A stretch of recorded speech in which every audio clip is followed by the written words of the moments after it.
ကျွန်တော် AI ကိုမေးကြည့်သေးတယ်ဝိတ်ကြတယ်ဗျာဈေးတစ်လောက်နဲ့ကျွန်တော်နှစ်ထုပ်ဝယ်ထားတယ်တစ်ထုပ်မှာဒီလိုမျိုးအညွှန်းစာရွက်လေးရယ်120ပါတယ်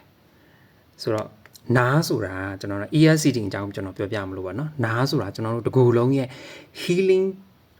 area ပေါ့နော်ဒီနားကနေပြီးတော့မှခန္ဓာကိုယ်တစ်ခုလုံးရဲ့အာယုံကြောတွေနဲ့ချိတ်ဆက်နေတာ။ तू ကဘာလို့လှုပ်တာတဲဆိုတော့ဗျာ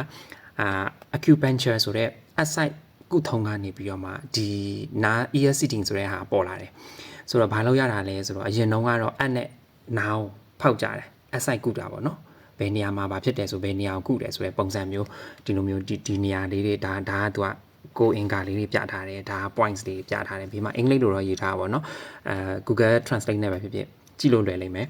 မြန်မာလိုသိချင်တဲ့လူอ่ะပေါ့เนาะအဲ့တော့ဘယ်နေရာမှာကတ်ရင်ဘာဖြစ်လဲဆိုတဲ့ဟာသူရှင်းပြထားတယ်120ပါတယ်တခါကတ်လို့ရှိရင်သူရေးထားတာတော့3ရက်ကနေ5ရက်အထိကတ်လို့ရတယ်လို့တော့ရေးထားတယ်ကျွန်တော်တော့ခန့်နိုင်တဲ့လောက်ကတ်ကြည့်မယ်ပေါ့เนาะကျွန်တော်ဝယ်တာကမိုမိုအင်ထောင်ကနေဝယ်တာရန်ကုန်ကပေါ့เนาะရန်ကုန်ဆိုင်ကနေဝယ်တာဈေးကလည်းအဲ့လောက်လေးပဲပေးရတယ်လေစမ်းကြည့်ရပါပေါ့เนาะခွာရလဲလွယ်တယ်ဗျဒီမှာကျွန်တော်ကတ်ချင်တဲ့နေရာကျွန်တော်ကဒီမှာဒီနာကတ်ချင်တာဒူးကောင်းအတွက်ဆိုပြီးတော့မှဒီညာကတ်တယ်ဘာဖြစ်လို့ကတ်တာလဲဆိုတော့ဖိကတ်တဲ့အချိန်တော့နည်းနည်းလေးတော့အောင်သွားတယ်ပြီးရင်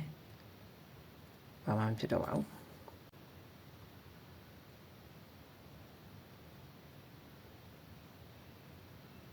โอเค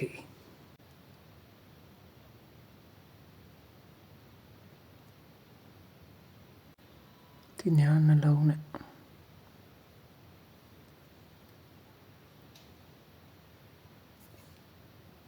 ESCD ရဲ့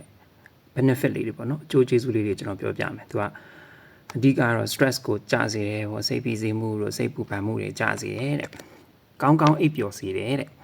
ခေါင်းကိုက်တာတို့ကိုယ်လုံးမှာနာကျင်တဲ့နေရာသူပြထားတဲ့ဘယ်နေရာဘယ်မှာကတ်ဆိုဘယ်နေရာနာနေဘယ်နေရာကတ်ပေါ့နော်နားရကျင်တာတွေပျောက်တယ်ဗျာပြီးတော့ support additional recovery တဲ့နလန်ထတာတွေအတွက်ကောင်းတယ်တဲ့ပြီးတော့ mood ကိုစိတ်ကိုလေ relaxation ရစေတယ်တဲ့ digestive issue တွေအတွက်ကောင်းတယ်တော်တော်များများကျွန်တော် AI ကိုမေးကြည့်သေးတယ် AI ကဘာအထိပြောလဲဆိုတော့လေ